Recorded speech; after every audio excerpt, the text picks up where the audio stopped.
আসসালামু আলাইকুম। এই যে সৌদি আরবে বুঝছেন, মানুষ যারা আমরা থাকি এর গোসল করার জন্য মানুষ কিভাবে পানি ব্যবহার করে, বা এই দেশের লোক কিভাবে পানি কোথায় পায় আর কি। এই মরুভূমির অঞ্চলে এখানে পানির খুব অভাব। পানি কিভাবে করে দেখেন, সৌদি আরব যত বাড়িঘর দোর আছে, এই যে বড় বড় গাড়ি দেখছেন আর কি, দেখছেন এই যে বড় বড় গাড়ি, এইসব গাড়িতেই হচ্ছে সৌদি আরবের বিভিন্ন বাড়িঘর দোরে পানি নিয়ে যায়।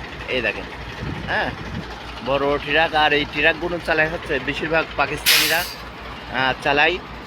এই যে পানি নিচ্ছে, পানি এক গাড়ির দাম হচ্ছে 320 টাকা সৌদি রিয়াল, 320 রিয়াল। এই দেখেন গাড়ির সাথে পানি লাগাইছে। আর এখানে হচ্ছে যে পানির লাইন লাগাতেছে এখানে, দেখছেন? এই দেখেন একবারে 3টা পানির লাইন লাগাতেছে আমার এই ভাই